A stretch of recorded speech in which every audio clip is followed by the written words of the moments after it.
tuwing alas 6 ng gabi ng Lunes, no? Hayaan niyo pong dalhin ko kayo sa mundo ng mga arkitekto katulad ko, sa mundo ng malikhaing paggawa.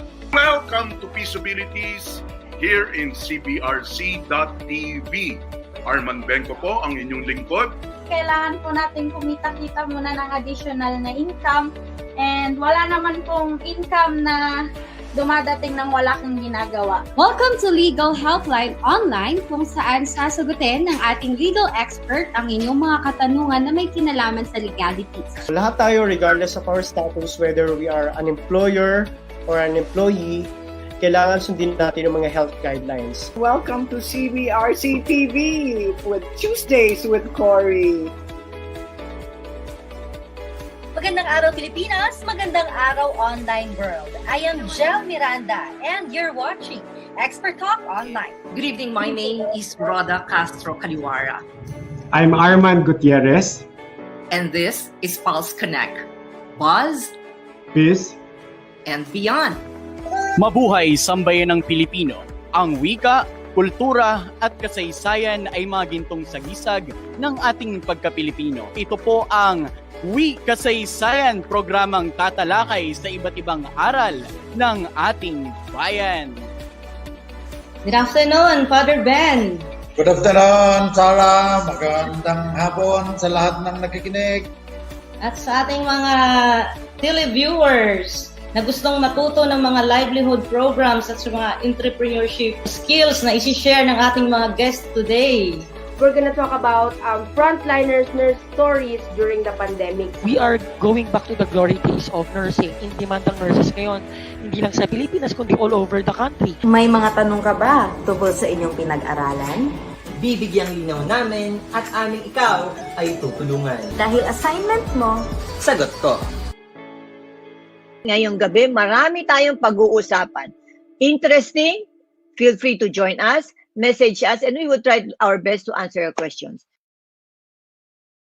Hello there! Magandang gabi po sa inyong lahat. This is Simply Becky Mon, ang programa po sa cbrc.tv kung saan pag-uusapan natin ang mga kwentong buhay-buhay nyo. Alam po natin na itong talakayan na to ay napakaganda dahil ang real estate industry is isa sa mga industriya na napakagandang pagtuunan ng pansin. Sa ngalan ng Ama, na Anak, na Espiritu Santo. Amen. Biyaya ng ating Panginoong Jesucristo, ang pag-ibig ng Diyos Ama at ang liwanag ng Espiritu Santo, naway sumain niyong lahat. At sumaiyo rin. Good day, Luzon, Visayas, Mindanao. Welcome to Anyone Can Cook with Chef Cherry And Sir Chef. Mabuhay po tayo mga Pilipino. Sa panahon po ng pandemya, kailangan po nating mag-unwind at maging masaya dahil tayo po ang gagawa ng ating ikaliligaya. Hi, good evening, good morning, and good afternoon, everybody. I'm Dr. Carl Balita and welcome to Bridges. Ito po ang bagong program ng cbrc.tv. Siyempre po sa pakikipag-ugnayan at pakikipagtulungan hatid sa inyo ng UST Alumni Association. I'm so good. I feel so good. Magandang gabi, Carl. At magandang gabi rin sa ating mga viewers. Without hope, resilience is nothing. So I believe that more than resilience, it is hope that we should be teaching our young people.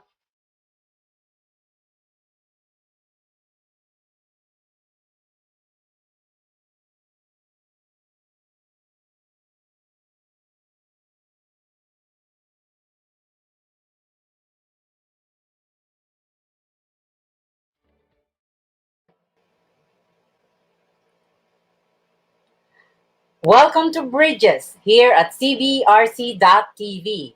Good morning, good afternoon, good evening to all our viewers around the world. This is Evelyn Songkoy, your host for tonight, together with Dean Henry Tinadero. Henry, good evening. Hi, magandang gabi sa inyo lahat. Welcome back to our Bridges sa isang napakagandang episode. But before we tackle our topic for tonight, kumusta ka naman, Dr. Evelyn? Ano nangyari nung panahon ng Rolly at Ulysses? Kumusta ang pamilya? God, okay naman kami. Okay na okay. Kaya nga nagpapasalamat ako. Kaya lang, syempre, my heart goes out to all those who are affected by the storm.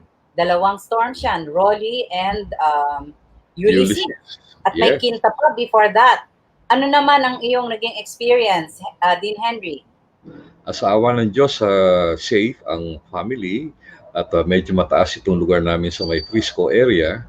Pero ganun pa man, pag pinapanood mo yung mga nasa news, nakakayantig puso. Kasi marami yung mga kababayan.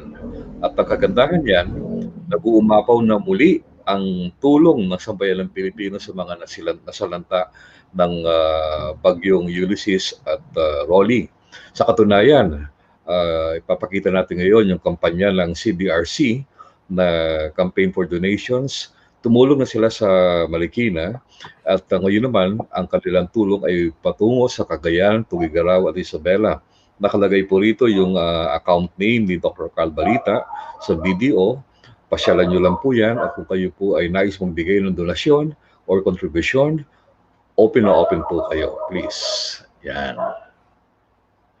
At isa pang magandang ginagawa ng UST, Dr. Songko, yung sa UST naman, yung ating kampanya sa kapwa Pilipino. Oo. Ito naman ay ang Thomasino para sa kapwa Pilipino. Ito ay call para sa lahat ng mga Thomasino around the world upang tayo ay magkaroon ng kontribusyon para makatulong tayo sa mga naapektuhan ng nakaraang mga bagyo.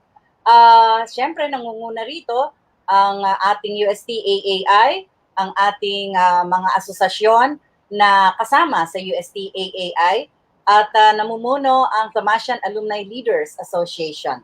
Ngayong araw na ito, nagsimula na ang pagdidistribute ng mga goods patungo sa Marikina, patungo sa Bulacan, at ganun din sa San Mateo. At tumatanggap na rin tayo ngayon ng mga kontribusyon ng ating mga alumni upang makatulong pa tayo sa Norte, sa Bicol, dito sa Kalakahang Maynila at sa iba pa. Ako, sana magtagumpay tayong lahat. Totoo naman, ang puso ng mga Pilipino ay para sa mga Pilipino rin. Lagi tayong hawak kamay. Ano? Yes, perfectly said. So, ang kampanya at marami pa pong humihingi sa atin ng tulong. Huwag niyo po isarado ang inyong puso. Ito ang panahon na dapat ibigay natin. Ano man ang kaya natin iambag para sa ganon. One collective humanity, one collective society, we all give for the sake of our yung mga biktima ng bagyo. Okay? Very good. Thank you, Henry. So, Henry, now, this evening, we have another very dynamic guest. Diba? At of course, very interesting ang kanyang topic. Yes, very interesting sapagkat napapanahon ngayon. Alam natin na sa pandemya, marami ang nawala ng trabaho, maraming mga negosyo ang nasarahan. So ang katanungan mamaya, okay, pagpapakilala mo natin ating guest, kung nararapat ba sa panahon ng pandemya magnegosyo? Kaya ang ating paksa ngayong gabi, ang pagnenegosyo at kabuhayan sa gitna ng pandemya. So ipakilala mo na, Dr. Evelyn, ang ating guest. Pero bago nga pala nun, panggitin natin na yung nakaraan, meron tayo mga questions at binabati muli natin yung mga nanalo ng nakaraan linggo, si Dr. Teresita Mir, Dr. Mira Llanes at si Dr. Nandi Pedrosa. Sila po ang nakasagot ng tama sa ating mga tanungan. At ngayong linggo, bago natin simulan yung ating talakayan, ay meron naman tayong dalawang question. Para sa ganon, may handa natin ang ating mga viewers, ang ating mga listeners, at makinig na mabuti. So number one question, what do you call the new era of doing business? What do you call the new era of doing business? At ang pangalawang tanong is, what law protects the privacy of the customers?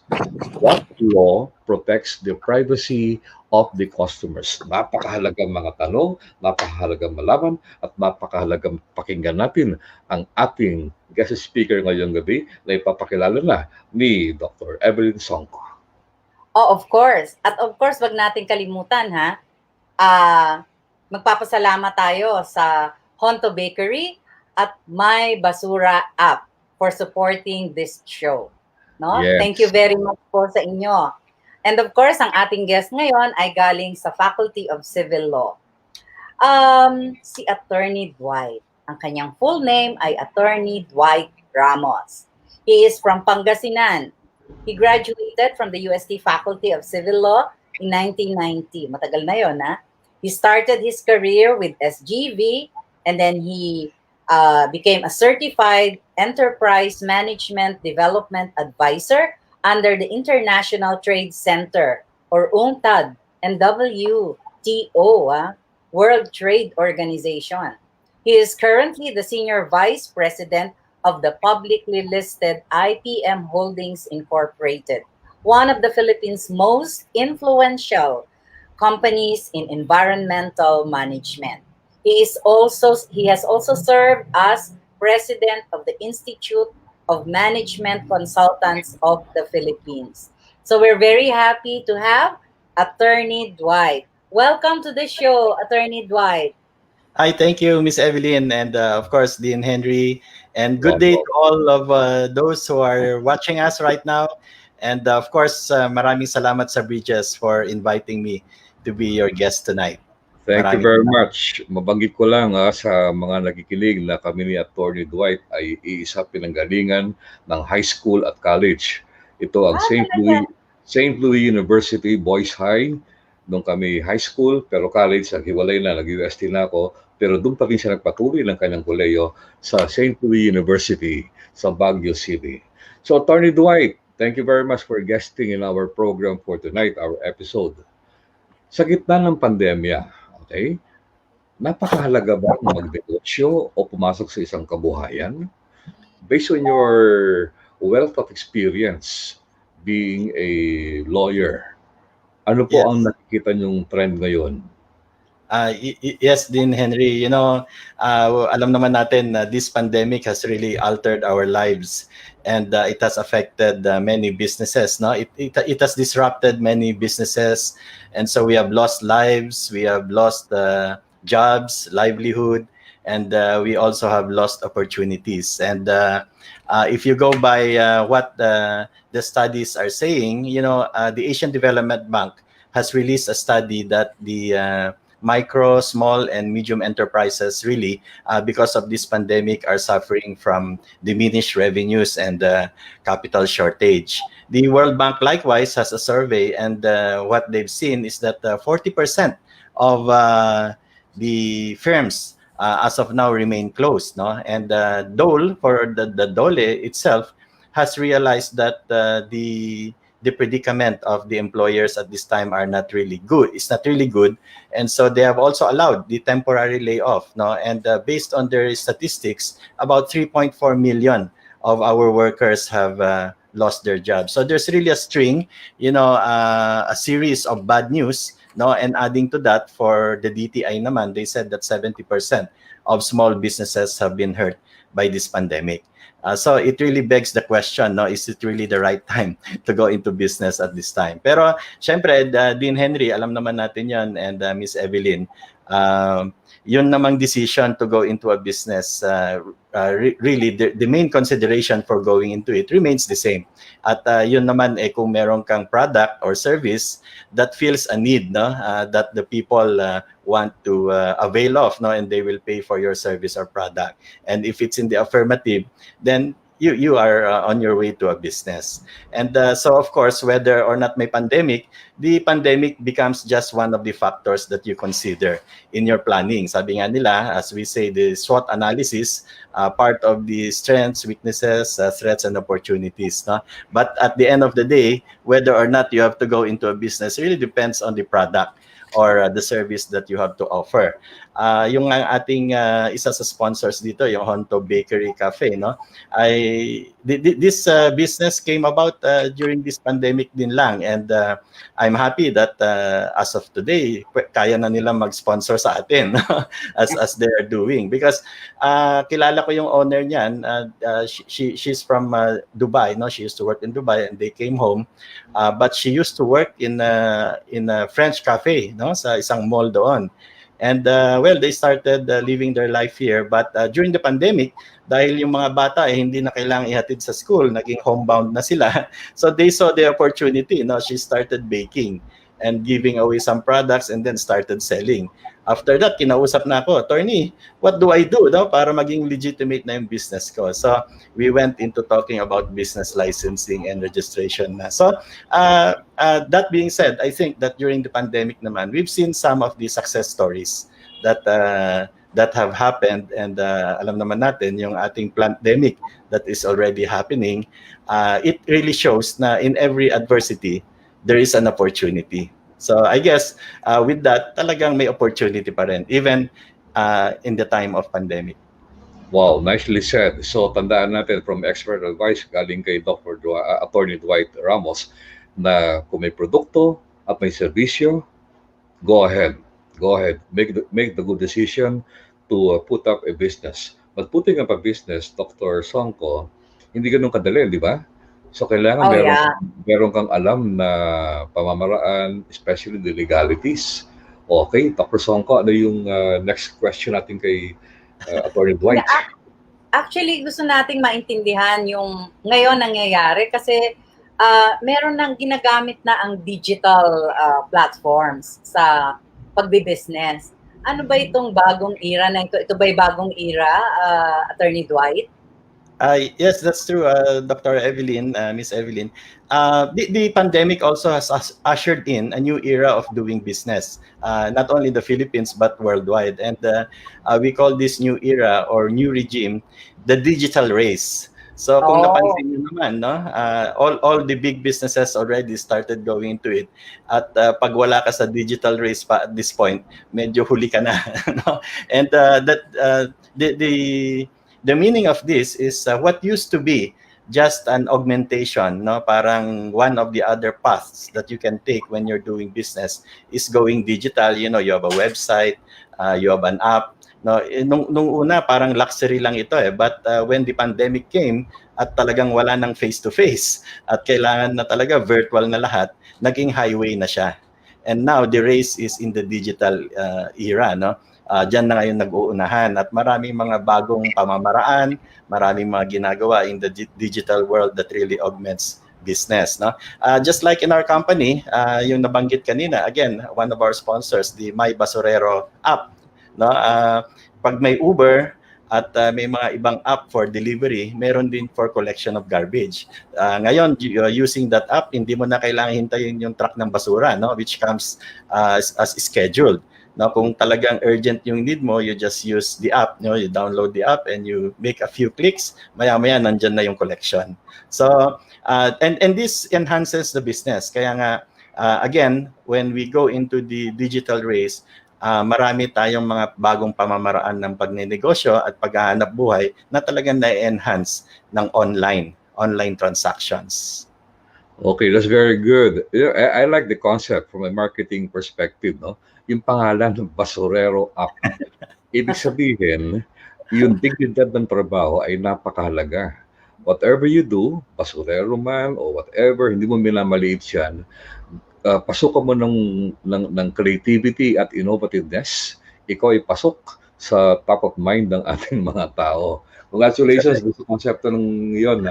Pero Atty. Dwight, hindi natin maalis ngayon, yung pangamba ng karamihan. Okay, andun na tayo sa digital race. Ano naman yung mga kasamang legalities niyan? Okay, sa DTI, ngayon kasi sa amin sa Kabuhayan, we're encouraging every business you put up during the pandemic na i-register mo para maprotektahan ka. Is that the same thinking you have, Atty. Dwight, na nakaakibat ng digital race yung iyong kaalaman sa mga legalities that will go with your business way of life? Yes, Dean Henry. As a matter of fact, it becomes more important. Kasi alam niyo naman, sa virtual, pag hindi face-to-face, maraming hindi pagkakaintindihan dyan. Yung face-to-face na business transactions, kung minsan meron pang hindi pagkakaintindihan, di lalo na yung virtual lang. Sa ngayon, ang uso na kasi, wala na yung mga written contracts. Kung minsan, just by the click of a button, you already agree or disagree. Kaya the more reason that dapat maingat tayo You've talked about the business licensing and registration. That's one of the very basic things that one must remember if you're thinking of going into business. Of course, that legitimizes you. No, pag ikaw registered at licensed, ibig sabihin hindi ka fly by night. And so, pag hindi ka fly by night, people will trust you and you will do more business. And if anything happens, tulad ng sinabi mo din Henry, it also protects you and your business. So napaka-importante yan. And a couple other things no na lumabas during this pandemic that we have to be aware of, no, at least legally. Number 2 dyan is yung health and safety protocols. No? Ang dami nating bagong rules ngayon, of course, coming from the IATF and the local governments kasi sila yung in charge yan. And I think not only for our own health and safety, but also for our employees and our customers as well, kailangan medyo reviewin natin at pag-isipan yung mga requirements niyan, no? Especially pag sa quarantine, no? Like yung capacity ng ating establishment at yung mga allowed businesses and those that are in the meantime disallowed, no? And again, as I said, maraming di pagkakaintindihan. Karamihan ngayon is online transactions. One of the studies made as well says that the commercial transactions have increased by 300%. No? Dito lang sa Philippines yan. So we have to rely now on really the online e-signatures, no? E-contracts, and really look at these items para tayo ay may maproteksyonan. And finally, yung consumer protection. We have a data protection law, that the Data Privacy Act of 2012. Ito naman before the pandemic pa. Pero nung kasing before the pandemic, hindi ito nag-a-apply sa lahat eh. Mostly, ito lang yung mga heavy processors at controllers ng data, like probably the schools. No? Yung mga eskwelahan kasi, alam niyo naman, pag nag-enroll tayo, marami tayong personal information na binibigay sa kanila. And so, yung Data Privacy Act applied to them. O kaya yung mga credit card companies. Nung araw yon, nung nagka-pandemic na, lahat tayo halos, no, kahit maliit na negosyo, naging handler na ng data, ng information. Kasi tulad niyan, pag nag-order ka ng pagkain, siyempre, ibibigay mo yung cellphone mo, ibibigay mo yung address mo, ibibigay mo yung pangalan mo. So kahit na maliit na negosyo ngayon, nagiging relevant na for them yung Data Privacy Act na dapat matutunan nila at kailangan isusundin nila. So, yes. Oo. So, yung pala napakadami pa nating mga kailangang malaman, no? Kapag ka tayo ay nagbi-business, Attorney Dwight. Kailangan meron tayong license, kailangan yung mga health and safety protocols, tapos, ito ay nag-a-apply lalo na sa mga online transactions ngayon. Para, isa rin bagay, ma-ensure natin yung validity ng ating pinag-orderan at saka yung protection natin sa ating sarili bilang mga nag-o-order naman sa kanila. By the way, gusto ko i-remind yung mga viewers, pwede nyo nang sagutin yung question number 1. I think may binanggit na yan ni Attorney Dwight. Di ba? So, ngayon, naisip ko lang, yung Data Privacy Act.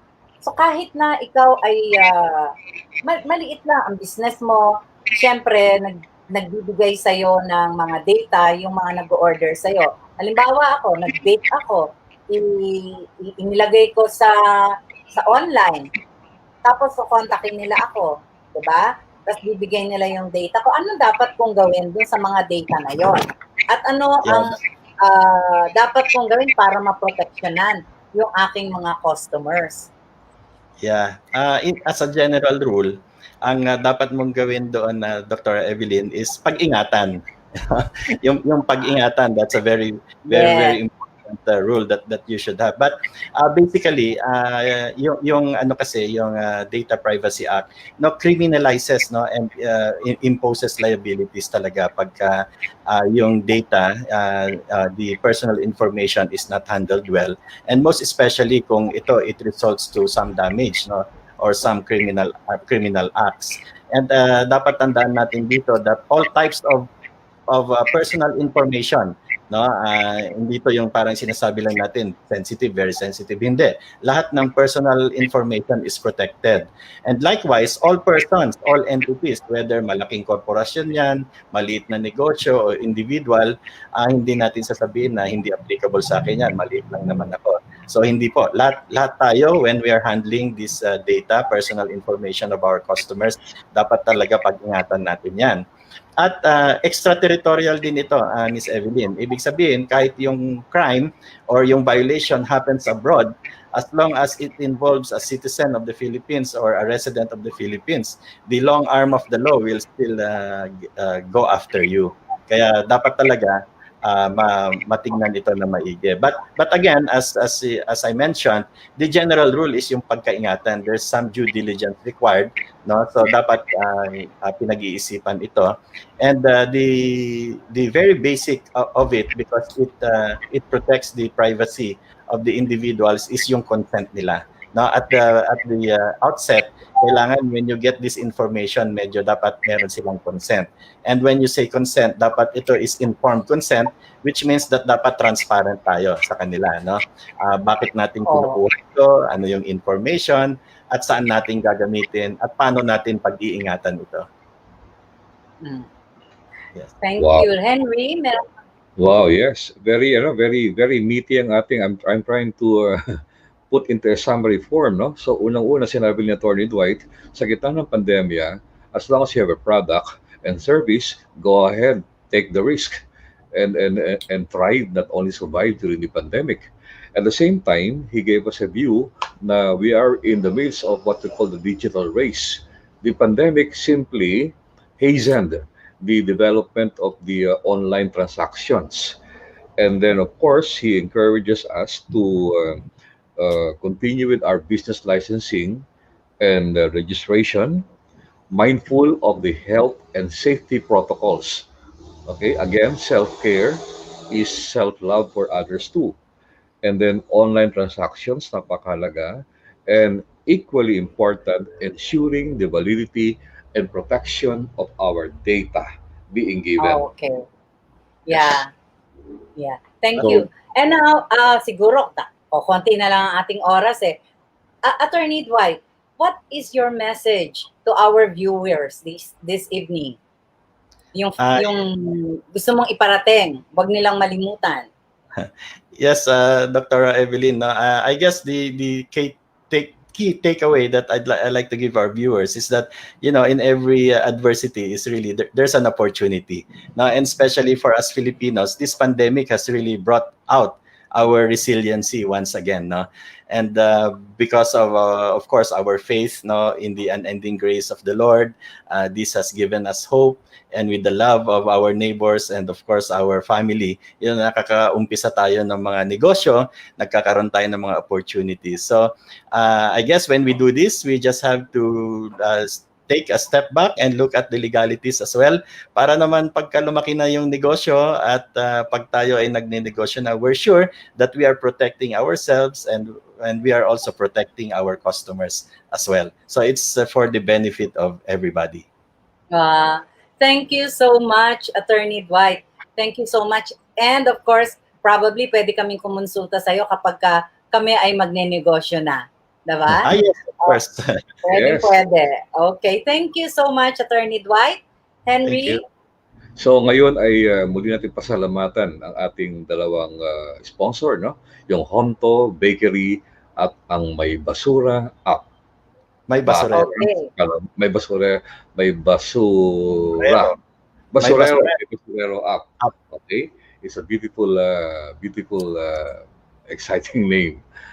Okay, so May winner na ba tayo, Henry? Pwede nang i-announce kung the technical team is ready to post the winners for our 2 questions. Parang wala pa akong nakitang sagot. Pero mamaya siguro makikita natin yung mga sagot nila kapag ni-review natin, no? Pero kung wala pa tayong sagot ngayon, of course, I'd like to thank cbrc.tv at gusto ko ring batiin yung mga nagparamdam. Si Maripas, si John Carl, si Bimbi, si Regina Joy, and nandyan din si Dr. Mir. Baka gustong manalo uli. So, Pati sa si inyong lahat, Nanet Fernandez, opo. nakita ko yung pangalan ni Nanet Fernandez kanina, nag-pop out. At sa maraming na nanonood sa atin. Okay. So, of course, So, Bridges is a okay. continuing So, project of the I Alumni think, Association. Okay, so what do we have? What's in store for next week, Dr. Songko? Ito. of What will course, we would like protection to invite them industry again. Yes. We'd like to invite them again to our next episode. Ang ganda ng title nito, very inspiring. Art, the universal language of the soul. And very special din ang ang ating guest, si Reverend Father Edgardo Alaurin, OP. Siya ang ating special guest for next week. Yeah, once again, the title is the universal art, the universal language of the human soul. In fact, we related this in negosyo yan because right now we have what we call business with the human soul. Yeah, so you don't only go into business or profit, but you consider the planet and the people at the same time. So napakahalagang in the realm of the art world. Okay, so do we have already a winner? Our technical team to our two questions. We will wait for our winner, Henry. Makikita natin yan siguro next time. Okay? So congratulations. Thank you, Micaela Agustin, Buanlao, and Evangeline Timbang. Wow, si Ma'am meron na, may congratulations to Micaela Agustin Buanlao and Evangeline Timbang. Aba, si Ma'am Bangge ang winner. Thank you very much. Maganda na ang ating, meron tayong syempre, no? Meron tayong prize for that. Ano yung prize natin? T-shirt. Oh, ang ganda. At magandang t-shirt yan. So Henry, shall we thank our viewers now? So once again, thank you very much for being with us for 30 minutes. A very meaty discussion on the topic Pagnenegosyo at Kabuhayan sa gitna ng pandemya. In Bridges, we build new knowledge, new ways of thinking, doing, and being. Thank you very much. Dr. Songka? Here at CBRC, we build bridges of faith, bridges of hope, bridges of love. Thank you very much. Enjoy the rest of the evening.